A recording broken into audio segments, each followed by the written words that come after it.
अस्सलाम वालेकुम दोस्तों। लो जी दोस्तों, रंधावा व्लॉग यूट्यूब चैनल ते खुश आमदीद। हाँ जी, उम्मीद करते हैं तमाम दो ठीक ठाक होणगे। लो जी दोस्तों, असीं अज मौजूद है Nadeem brothers auto engineering and services Barki road Lahore. तो नदीम साहब के कोल असीं आए हैं अज इन्हां दी वर्कशाप के उत्ते। और इन्हां ने एक ट्रैक्टर तैयार किया वा और कह लो बुलबुल का बच्चा तैयार किया वा। मैसी फरगूसन 135 तो तोता बिल्कुल तैयार हो गया जे। तो नदीम साहब नाल असीं गलबात करते हैं कि किहड़ा मॉडल आ और किन्नी देर बाद ये तैयार होया वा, किन्ना इनू अरसा लगा वा और इत्ते किन्ना खर्चा आ गया। मुकम्मल अपडेट दोस्तों नूं दिंदे आ। अस्सलाम वालेकुम जी। वालेकुम सलाम जी सर, की हाल चाल जी? शुक्र अल्हम्दुलिल्लाह, अल्लाह का बड़ा करम है। अच्छा सर, ये सब तो पहले तो साडे दोस्तों नूं दसो ये ट्रैक्टर मॉडल किहड़ा जे? 76 मॉडल है जी। सही। तो किहड़े इलाके तो आया तैयार होण? सियालकोट तो आया जी। सही। तो इनू की कीता वा ते और किन्नी देर बाद ये जिहड़ा अपने तैयार होया वा? जी आ ट्रैक्टर ਜਿਹੜਾ ਸੀ ਨਾ ਉਰੋਂ ਸਾਡੇ ਕੋਲ ਕੰਮ ਦਾ ਥੋੜਾ ਜਿਹਾ ਲੋਡ ਸੀ ਤੇ ਅਸੀਂ ਟਰੈਕਟਰ ਨਹੀਂ ਸੀ ਫੜ ਰਹੇ ਤੇ ਅਸੀਂ ਉਹਨਾਂ ਨੂੰ ਕਿਹਾ ਜੀ 6 ਮਹੀਨੇ ਤੱਕ ਤੇ ਸਾਡੇ ਕੋਲ ਅਸੀਂ ਤੁਹਾਨੂੰ ਆ ਤਿਆਰ ਕਰਕੇ ਨਹੀਂ ਦੇ ਸਕਦੇ। ਉਹ ਕਹਿੰਦੇ ਕੋਈ ਨਹੀਂ, ਤੁਸੀਂ ਖੜਾ ਕਰ ਲਓ, ਅਸੀਂ ਤੁਹਾਨੂੰ ਪੁੱਛਦੇ ਨਹੀਂ 6 ਮਹੀਨੇ ਤੇ ਤੁਸੀਂ ਇਹਨੂੰ ਤਿਆਰ ਜਿਹਨੂੰ ਹੋਏ ਤਿਆਰੀ ਕਰਨਾ। ਕਿਉਂਕਿ ਕੰਮ ਦੀ ਹੋਰ ਵੀ ਬੜੀ ਮਸਰੂਫੀਅਤ ਹੁੰਦੀ ਹੈ ਤੇ ਹੋਰ ਵੀ ਗੱਡੀਆਂ ਦੇ ਕੰਮ ਕਰਨੇ ਹੁੰਦੇ ਆ। ਜਿਹੜੀਆਂ ਗੱਡੀਆਂ ਰੂਟੀਨ 'ਚ ਹੁੰਦੀਆਂ ਨਾ, ਜਿਨ੍ਹਾਂ ਦਾ ਸਮਾਨ ਆਮ ਮਿਲ ਜਾਂਦਾ, ਉਹ ਗੱਡੀ ਤੇ ਅਸੀਂ 2-3 ਮਹੀਨਿਆਂ 'ਚ ਤਿਆਰ ਕਰ ਦਿੰਦੇ ਹਾਂ। ਲੇਕਿਨ ਚੂੰਕਿ ਇਹਦਾ ਸਮਾਨ ਨਹੀਂ ਮਿਲਦਾ ਸੀ, ਮਸਲਨ ਜਿਵੇਂ ਆ ਫਰੰਟ ਦਾ ਜਿਹੜਾ ਜੰਗਲਾ ਹੈ ਆ ਉੱਤੋਂ ਤੱਕ ਸ਼ੋਅ ਹੈਗੀ ਸੀ, ਆ ਥੱਲੇ ਵਾਲਾ ਹਿੱਸਾ ਇਹਦਾ ਹੈ ਹੀ ਨਹੀਂ ਸੀ। ਆ ਸਾਰਾ ਹਿੱਸਾ ਜਿਹੜਾ ਹੈ ਨਾ ਆ ਬਣਾਇਆ ਔਰ ਫਿਰ ਇਹਦੇ ਕੰਨ ਵੀ ਤੁਸੀਂ ਦੇਖਿਆ ਹੋਏਗਾ 135 ਜਿਹੜੇ ਨਾ ਜਿਵੇਂ ਹੁੰਦੇ ਸੀ ਤੇ ਸ਼ੋਅ ਇੱਥੋਂ ਹਿੱਲਦੀ ਹੁੰਦੀ ਸੀ।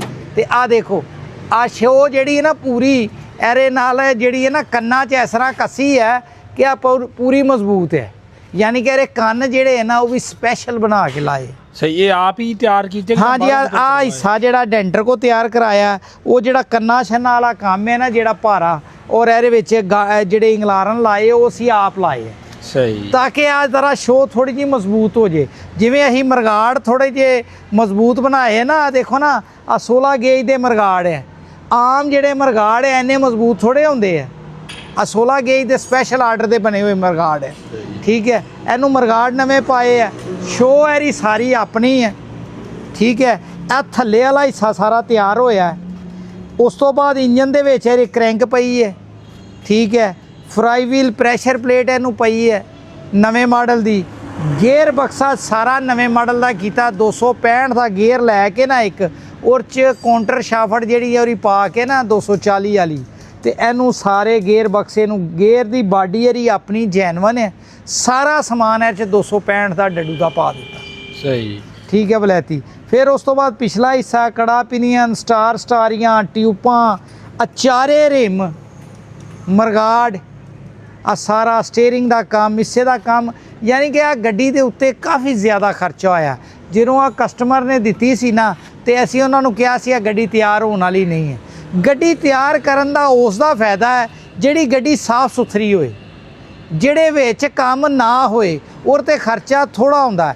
ਜਿਹੜੇ ਅੰਦਰੋਂ ਵੀ ਮੁੱਕੀ ਹੋਏ ਤੇ ਬਾਹਰੋਂ ਵੀ ਮੁੱਕੀ ਹੋਏ, ਉਸ ਗੱਡੀ ਨੂੰ ਤਿਆਰ ਕਰਨ ਦਾ ਕੋਈ ਫਾਇਦਾ ਨਹੀਂ। ਲੇਕਿਨ ਉਹ ਕਸਟਮਰ ਕਹਿੰਦੇ ਜੀ ਲਓ ਜੀ ਆ ਸਾਡਾ ਪੁਰਾਣਾ ਟਰੈਕਟਰ ਹੈ, ਆਬਾਈ ਟਰੈਕਟਰ ਹੈ, ਵਾਲਦ ਸਾਹਿਬ ਚਲਾਉਂਦੇ ਰਹੇ ਆ ਤੇ ਚਲੋ ਤਿਆਰ ਹੋਇਆ ਖਲੋਤਾ ਰਹੇਗਾ। ਸਾਨੂੰ ਆ ਕਿ ਚਲੋ ਯਾਦਾਂ ਤੇ ਤਾਜ਼ਾ ਰਹਿਣਗੀਆਂ ਕਿ ਕਰੀ ਅਸੀਂ ਇਹਨੂੰ ਇਸ ਟਰੈਕਟਰ ਨੂੰ ਸਾਡੇ ਵਾਲਦ ਸਾਹਿਬ ਚਲਾਉਂਦੇ ਸੀ। ਆ ਸਮਝ ਲਓ ਇੱਕ ਨਿਸ਼ਾਨੀ ਦੇ ਤੌਰ ਤੇ ਅਸੀਂ ਇਹਨੂੰ ਤਿਆਰ ਕਰਵਾਉਣਾ ਹੈ ਔਰ ਇਹਨੂੰ ਰੱਖਣਾ। ਤੇ ਮੈਂ ਕਿਹਾ ਠੀਕ ਹੈ, ਫਿਰ ਅਸੀਂ ਤੁਹਾਡਾ ਜ਼ੇਨ ਹੈ ਤੇ ਫਿਰ ਅਸੀਂ ਇਨਸ਼ਾਅੱਲਾ ਇਹਨੂੰ ਤੁਹਾਨੂੰ ਕਰ ਦਿੰਦੇ ਹਾਂ। ਤੇ ਉਹ ਫਿਰ ਇਹਨੂੰ ਅਸੀਂ ਤਿਆਰ ਕੀਤਾ। ਆ ਟੋਟਲ ਆ ਦੇਖੋ ਨਾ ਹਾਰਡਵੇਅਰ ਆ ਚੈੱਕ ਕਰੋ। ਆ ਹਾਰਡਵੇਅਰ ਨਵੀਂ, ਮਰਗਾੜਾ ਦੀ ਹਾਰਡਵੇਅਰ ਨਵੀਂ। ਇੱਧਰ ਆਓ ਜੀ ਰਾਵਾ ਸਾਹਿਬ, ਆ ਦੇਖੋ ਜ਼ਰਾ ਆ ਇਸ ਤਰ੍ਹਾਂ ਦੀ ਸਾਫ ਸੁਥਰੀ ਗਲੋਨੈਜ਼ਿੰਗ ਤੁਹਾਨੂੰ ਨਵੇਂ ਟਰੈਕਟਰਾਂ 'ਚ ਵੀ ਨਹੀਂ ਲੱਭਣੀ। ਤੇ ਨਦੀਮ ਸਾਹਿਬ ਇਹਦਾ ਪਿੱਛੇ ਸਪੈਸ਼ਲ ਸਿਸਟਮ ਲਾਇਆ ਆ ਪਿੱਛੇ ਆ ਲਾਇਆ। ਆ ਦੇਖੋ ਨਾ ਰਿਮਾਂ ਦੇ ਹਾਰਡਵੇਅਰ, ਬੋਲਟ, ਹਰ ਚੀਜ਼। ਇਹ ਨਦੀਮ ਸਾਹਿਬ ਰਿਮ ਵੀ ਤੇ ਨਵੇਂ ਆ ਕਿ ਆਪਣੇ? ਰਿਮ ਨਵੇਂ ਪਾਏ ਰੇ ਤੇ ਖਤਮ ਰਿਮ। ਸਹੀ। ਰਿਮ ਖਤਮ, ਟਾਇਰ ਉਹਨਾਂ ਦੇ ਸਹੀ ਸੀ। ਮਰਗਾੜ ਆ ਦੇਖੋ ਨਾ, ਮਰਗਾੜਾ ਨੂੰ ਪੇਂਟ ਕੀਤਾ ਹੈ, ਫਿਰ ਕੰਪਾਊਂਡ ਪਾਲਿਸ਼ ਕਰਕੇ ਤੇ ਫਿਰ ਲਾਏ ਹੈ। ਸਹੀ। ਜ਼ਬਰਦਸਤ ਕਿਸਮ ਦਾ ਕੰਮ ਕੀਤਾ ਹੈ। ਆਰਮ ਜਿਹੜੇ ਆ 375-85 ਵਾਲੇ ਲਾਏ ਆ। ਲੋਅਰ ਲੈਂਕਾ 375-85 ਵਾਲੀ ਹੈ। ਪੱਟੀਆਂ ਜਿਹੜੀ ਹੈ ਉਹ 260 ਵਾਲੀ ਹੈ। ਲੇਕਿਨ ਉਹਦੀ ਲੰਬਾਈ ਕੱਟ ਕੇ 240 ਜਿੰਨੀ ਲੰਬਾਈ ਪੂਰੀ ਕਰਕੇ ਫਿਰ ਲਾਈਆ ਤਾਂ ਕਿ ਪਿੱਛੋਂ ਜ਼ਿਆਦਾ ਲੰਬਾ ਵੀ ਨਾ ਹੋ ਜਾਏ। ਸਹੀ ਠੀਕ ਹੈ ਨਾ। ਉਹ ਫਿਰ ਗੱਡੀ ਦੇ ਮੁੜਨ 'ਚ ਰੁਕਾਵਟ ਆਏਗੀ। ਆ ਤਿਆਰ ਹੋ ਗਿਆ ਸੀ ਤੇ ਉਹ ਕਸਟਮਰ ਨੇ ਕਿਹਾ ਜੀ ਸਾਨੂੰ ਹੁੱਕ ਵੀ ਲਾ ਕੇ ਦਿਓ ਤੇ ਕਪਲਰ ਵੀ ਲਾ ਕੇ ਦਿਓ, ਤੇ ਆ ਫਿਰ ਆ ਕਪਲਰ ਵੀ ਲਾ ਕੇ ਦਿੱਤੇ ਹੈ ਜੀ। ਇੰਦੀਪ ਸਾਹਿਬ ਆਪਣੇ ਕੋਲੋਂ ਕਪਲਰ ਲਾ ਹਾਂ ਜੀ, ਆ ਦਿੱਤੇ ਕਪਲਰ ਆਪ ਲਾਇਆ ਜੀ, ਅਸੈਂਬਲੀ ਲਾ ਕੇ। ਤੇ ਆ ਦੇਖੋ ਸਹੀ। ਇਹ ਕਿਹੜੇ ਕਿਹੜੇ ਟਰੈਕਟਰ ਨੂੰ ਇਹ ਕਪਲਰ ਲੱਗ ਆ ਸਕਦੇ ਜਿਹੜੇ ਮਰਜ਼ੀ ਗੱਡੀ ਨੂੰ ਲਾ ਲਓ। ਇਹਨਾਂ ਦਾ ਕਿੰਨਾ ਖਰਚਾ ਵਾ ਕੱਲੇ ਆ ਕਪਲਰਾਂ ਦਾ 20,000 ਰੁਪਇਆ ਖਰਚਾ ਹੁੰਦਾ। ਸਹੀ। ਇਹ ਇੰਪੋਰਟਡ ਆ ਜਾਂ ਪਾਕਿਸਤਾਨੀ? ਨਹੀਂ, ਆ ਇੰਪੋਰਟਡ ਕਪਲਰ ਹੈ। ਸਹੀ ਇੱਥੋਂ ਤੱਕ ਅਸੀਂ ਆ ਜਿਹੜੇ ਪੈਪ ਲਾਇਆ ਹੈ ਨਾ, ਹਾਂਜੀ, ਆ ਪੈਪ ਵੀ ਇੰਪੋਰਟਡ ਹੈ। ਆ ਪੈਪ ਦੇ ਨਾਲ ਜਿਹੜੇ ਆ ਦੇਖੋ, ਆ ਕੈਮਰਾ ਕਰੀਬ ਲਿਆਓ ਤੁਹਾਨੂੰ ਦਿਖਾਵਾ, ਆ ਜਿਹੜੇ ਬੈਂਡ ਤੱਕ ਹੈ ਨਾ, ਆ ਵੀ ਇੰਪੋਰਟਡ ਲਾਏ ਆ, ਆ ਵੀ ਪੈਪ ਇੰਪੋਰਟਡ ਲਾਏ ਆ। ਸਿਰਫ ਇਹਦੇ ਵਿੱਚ ਆ ਬ੍ਰਾਕਟ ਸਾਡਾ ਬਣਿਆ ਹੋਇਆ ਤੇ ਉਹ ਜਿਹੜੀ ਅਸੈਂਬਲੀ ਹੈ ਨਾ ਉਹ ਸਾਡੀ ਬਣੀ ਹੋਈ ਹੈ, ਤੇ ਬਾਕੀ ਸਾਰਾ ਸਮਾਨ ਸਾਰਾ ਇੰਪੋਰਟਡ ਹੈ। ਉਹ ਦੇਖਣ 'ਚ ਚੀਜ਼ ਸਾਫ਼ ਸੁਥਰੀ ਹੋਏ, ਸਾਫ਼ ਸੁਥਰੀ ਪੰਚ ਹੋਏ ਤੇ ਫਿਰ ਤਾਜ਼ੀ ਉਹ ਚੀਜ਼ ਦੀ ਸ਼ਕਲ ਨਿਕਲਦੀ ਹੈ ਨਾ। ਇੰਦੀਪ ਸਾਹਿਬ ਦੀਆਂ ਬ੍ਰੇਕਾਂ ਵਗੈਰਾ ਵੀ ਕੀਤੀਆਂ ਨੇ? ਹਾਂ ਜੀ, ਮੈਂ ਕਹਿੰਦਾ ਛੱਡੇ ਹੀ ਕੱਖ ਨਹੀਂ। ਸਹੀ। ਸਾਰਾ ਕੁਝ ਕੀਤਾ, ਬ੍ਰੇਕਾਂ ਵੀ ਕੀਤੀ ਹੈ। ਆ ਦੇਖੋ ਨਾ, ਆ ਅਸੈਂਬਲੀ, ਆ ਜਿਹੜੀ ਆ ਬਾਡੀਆਂ, ਆ ਏਰੀਆ ਪੁਰਾਣੀਆਂ ਹੈ, ਅੱਛਾ, ਪੇਂਟ ਹੋਈਆਂ? ਇਹਨਾਂ ਨੂੰ ਸਫਾਈ ਕਰਕੇ ਪੇਂਟ ਕੀਤਾ ਹੈ। ਸਹੀ। ਬੈਟਰੀ ਯਾਰ 'ਚ ਡਰਾਈ ਪਾ ਦਿੱਤੀ ਹੈ ਸਹੀ, ਨਵੇਂ ਮਾਡਲਾਂ ਵਾਲੀ ਜੀ। ਸਹੀ। ਤੇ ਬਾਕੀ ਅੱਲਾ ਖੈਰ ਕਰੇ, ਸਲੈਂਸਰ ਵੀ ਨਵੇਂ ਮਾਡਲ ਦਾ ਕਰ ਦਿੱਤਾ। ਆ ਜਿਹੜਾ ਕੁੱਪਾ ਹੈ, ਆ ਉਹ ਆਇਲ ਫਿਲਰ, ਆ ਵੀ ਉਹ 200 ਦਾ ATS ਦਾ 290 ਵਾਲਾ ਆ ਲਾ ਦਿੱਤਾ ਤਾਂ ਕਿ ਚੀਜ਼ ਦੀ ਬਾਕੀ ਆ ਮਸ਼ੀਨਰੀ ਹੈ, ਚਲਾਣਾ ਮੇਰੇ ਅੱਲਾ ਨੇ ਹੈ। ਅੱਲਾ ਖੈਰ ਕਰੇਗਾ, ਚੱਲੇਗਾ। ਅੱਲਾ ਕਰੀਮ ਹਿੱਸਾ ਦੇਣ ਵਾਲਾ। ਅਸੀਂ ਜਿੰਨੀ ਕੋਸ਼ਿਸ਼ ਹੋ ਸਕਦੀ ਹੈ ਨਾ, ਅਸੀਂ ਉਨੀ ਪੂਰੀ ਕਰਨੀ। ਸਹੀ। ਆ ਦੇਖੋ ਨਾ, ਅੰਦਰੋਂ ਵੀ ਤੁਹਾਨੂੰ ਇਹਨੂੰ ਖੋਲ ਕੇ ਦਿਖਾਏਂਗੇ। ਆ ਦੇਖੋ, ਆ ਦੇਖੋ, ਟੱਕਣ ਤੱਕ ਅੰਦਰ ਨਵੇਂ ਲਾਏ। ਸਹੀ। ਤੇ ਇੰਦੀਪ ਸਾਹਿਬ ਏਡੇ ਪੁਰਾਣੇ ਮਾਡਲ ਦਾ ਸਮਾਨ ਕਿੱਥੋਂ ਲੱਭਿਆ ਜੀ? ਬਸ ਇਹ ਸਮਾਨ ਜਿਹੜਾ ਇਹਨਾਂ ਤੈਅ ਕਰਕੇ ਤੇ ਇੰਨਾ ਟਾਈਮ ਲੱਗ ਗਿਆ, ਤੈਅ ਕਰਕੇ ਤੇ ਹਾਮੀ ਨਹੀਂ ਭਰਦੇ ਪਏ। ਸਹੀ। ਅੱਛਾ ਇੰਦੀਪ ਸਾਹਿਬ, ਜਿੱਦਣ ਤੋਂ ਇਹ ਟਰੈਕਟਰ ਖੁੱਲ ਗਿਆ ਵਾ ਉਦੋਂ ਤੋਂ ਲੈ ਕੇ ਤਾਂ ਹੁਣ ਤੱਕ ਇਹ ਤਾਂ ਕਿੰਨਾ ਵਕਤ ਕਿੰਨਾ ਲੱਗਾ ਇਹਨੂੰ ਖੁੱਲਣ ਤੋਂ ਬਾਅਦ? ਤਕਰੀਬਨ ਜੀ ਲੱਗ ਗਿਆ ਕੋਈ, ਐਰ ਤੇ ਸਾਡਾ ਖਿਆਲ ਸੀ ਕਿ 6 ਮਹੀਨੇ ਦਾ ਟਾਈਮ ਲੱਗੇਗਾ। ਸਹੀ। 6 ਮਹੀਨੇ ਦਾ ਟਾਈਮ ਲੱਗੇਗਾ, ਲੇਕਿਨ ਗੱਲ ਆ ਹੈ ਕਿ ਵਿੱਚ ਸਾਡੀ ਆਪਣੀ ਮਸਰੂਫੀਅਤ ਵੀ ਹੁੰਦੀ ਹੈ ਤੇ 6 ਮਹੀਨੇ ਦਾ ਉਹਨੂੰ ਟਾਈਮ ਦਿੱਤਾ ਸੀ, ਲੇਕਿਨ ਲੱਗ 8 ਮਹੀਨੇ ਗਏ। ਸਹੀ। ਇੰਦੀਪ ਸਾਹਿਬ ਇਹ ਤੇ ਤਕਰੀਬਨ ਟੋਟਲ ਕਿੰਨਾ ਖਰਚਾ ਹੋ ਗਿਆ ਵਾ? ਖਰਚਾ ਵੀ ਸਾਡਾ ਅੰਦਾਜ਼ਾ ਸੀ ਕਿ ਕੋਈ 10 ਲੱਖ ਰੁਪਏ ਤੋਂ ਟੱਪੇਗਾ, ਲੇਕਿਨ ਆ 12 ਲੱਖ ਲੱਗ ਗਿਆ। ਸਹੀ। ਇਹ ਕਿੱਦਾਂ ਇੰਦੀਪ ਸਾਹਿਬ ਤੁਸੀਂ ਇਸ ਜ਼ਿਮੀਂਦਾਰ ਨੂੰ ਦੇਖਦੇ ਜੇ ਕਿ ਜਿਹਨੇ ਇੱਕ ਪੁਰਾਣੇ ਟਰੈਕਟਰ ਦੇ ਉੱਤੇ ਇੰਨੇ ਪੈਸੇ ਲਾਏ ਨੇ, ਜਾਂ ਆਇਆ ਕਿ ਲਾਉਣੇ ਚਾਹੀਦੇ ਨੇ ਜਾਂ ਨਹੀਂ ਲਾਉਣੇ ਚਾਹੀਦੇ? ਦੇਖੋ ਜੀ, ਪੁਰਾਣੇ ਟਰੈਕਟਰ ਦੇ ਉੱਤੇ ਜਿਹੜਾ ਟਰੈਕਟਰ ਮੈਂ ਪਹਿਲੇ ਹੀ ਤੁਹਾਨੂੰ ਦੱਸਿਆ ਸੀ, ਜਿਹੜਾ ਟਰੈਕਟਰ ਤੁਹਾਡਾ 50% ਤੋਂ ਜ਼ਿਆਦਾ ਖਰਾਬ ਹੈ ਨਾ, ਉਹਨੂੰ ਠੀਕ ਕਰਾਉਣਾ ਸਹੀ ਨਹੀਂ ਹੈ। ਜਾਨ ਕਿ ਇਦਾਂ ਓਵਰਹਾਲ ਕਰਾਉਣਾ ਉਹ ਨਹੀਂ ਸਹੀ। ਸਹੀ। ਉਹ ਨਹੀਂ ਸਹੀ। ਉਹ ਮੈਂ ਕਰੀ ਵੀ ਉਹ ਕਸਟਮਰ ਨੂੰ ਰეკਮੈਂਡ ਹੀ ਨਹੀਂ ਕਰਦਾ। ਲੇਕਿਨ ਕੁਝ ਦੋਸਤੋ ਕਹਿੰਦੇ ਨਹੀਂ ਜੀ ਅਸੀਂ ਵੇਚਣਾ ਹੀ ਨਹੀਂ, ਅਸੀਂ ਇਹਨੂੰ ਵੇਚਣਾ ਹੀ ਨਹੀਂ, ਆਹੀ ਰੱਖਣਾ ਹੀ ਰੱਖਣਾ, ਆਹੀ ਇਹਨੂੰ ਕਰਵਾਉਣਾ ਹੀ ਕਰਵਾਉਣਾ। ਤੇ ਗੱਲ ਹੈ ਕਿ 10-12 ਲੱਖ ਰੁਪਏ ਦਾ ਅੱਜ ਆਂਦਾ ਵੀ ਕੀ ਹੈ। ਹੁਣ ਦੇਖੋ ਨਾ, ਨਵਾਂ ਲੈਣ ਜਾਓਗੇ 235 ਜਾਂ 240, ਉਹ ਵੀ ਤੇ 25 ਲੱਖ ਰੁਪਏ ਦਾ। ਹਾਂਜੀ। ਤੇ ਉਹਨੇ ਯਾਰ ਤੋਂ ਵੱਧ ਕੰਮ ਤੇ ਨਹੀਂ ਕਰਨਾ। ਹਾਂਜੀ। ਇਹਨੇ ਉਹ 240 ਨਾਲੋਂ ਡੀਜ਼ਲ ਵੀ ਘੱਟ ਖਾਣਾ। ਤੇ ਨਾਲੇ ਗੱਲ ਤੇ ਸਿਰਫ ਆ ਹੈ, ਗੱਲ ਅਸਲ ਯਾਦਾਂ, ਨਿਸ਼ਾਨੀ ਯਾਦਾਂ ਜਿਹੜੀਆਂ ਨਾ, ਉਹ ਫਿਰ ਯਾਦਾਂ ਵਾਸਤੇ ਅਗਲੇ ਜਿਹੜੇ ਹੈ ਨਾ।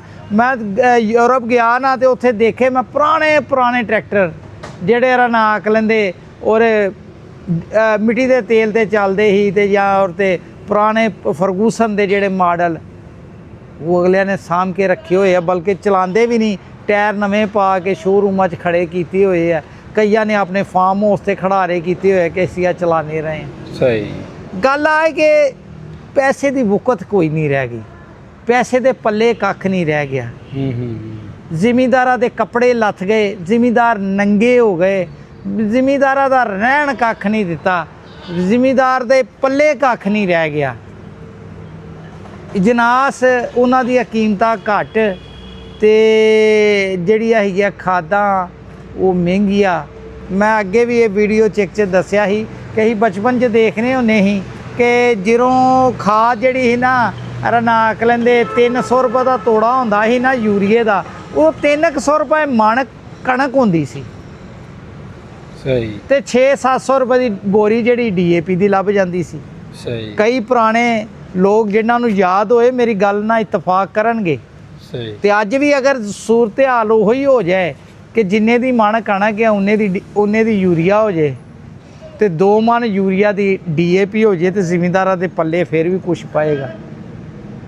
ਸਹੀ। ਆ ਤੇ ਹੁਣ ਜ਼ਿਮੀਂਦਾਰ ਦੇ ਹਾਲਾਤ ਜਿਹੜੇ ਆ ਨਾ ਉਹ ਖਰਾਬ ਹੋ ਗਏ, ਉਹਦੀ ਵਜ੍ਹਾ ਨਾਲ ਸਾਰੀ ਗੜਬੜ। ਨਦੀਮ ਸਾਹਿਬ ਆਪਣਾ ਰਾਬਤਾ ਨੰਬਰ ਸਾਡੇ ਜੀ ਰਾਬਤਾ ਨੰਬਰ ਤੋਂ ਪਹਿਲੇ ਮੈਂ ਤੁਹਾਨੂੰ ਦੱਸਾਂ, ਜਿਹੜੇ ਲੋਕਾਂ ਨੇ ਆਪਣੇ ਬੱਚਿਆਂ ਨੂੰ ਆ ਪੇਂਟਿੰਗ ਦਾ, ਮਸ਼ੀਨਿੰਗ ਦਾ, ਖਰਾਦ ਦਾ, ਮੁਰੰਮਤ ਦਾ ਕੰਮ ਸਿਖਾਉਣਾ, ਉਹ ਵੀ ਮੈਨੂੰ ਰਾਬਤਾ ਕਰ ਸਕਦਾ ਹੈ। ਮਾਸ਼ਾਅੱਲਾ ਸਾਡੇ ਅਦਾਰੇ ਤੋਂ ਸਿੱਖੇ ਹੋਏ ਬੱਚੇ ਅੱਜ ਬਾਹਰ ਪਾਕਿਸਤਾਨ ਤੋਂ ਬਾਹਰ ਲੱਖਾਂ ਰੁਪਏ ਕਮਾ ਰਹੇ ਔਰ ਕਈ ਪਾਕਿਸਤਾਨ 'ਚ ਬੱਚੇ ਵੀ ਹਜ਼ਾਰਾਂ ਲੱਖਾਂ ਰੁਪਏ ਕਮਾ ਰਹੇ ਹੈ। ਤੇ ਮੇਰਾ number 0321 94 72 206 Nadeem brother auto engineering Barki road Lahore Pakistan.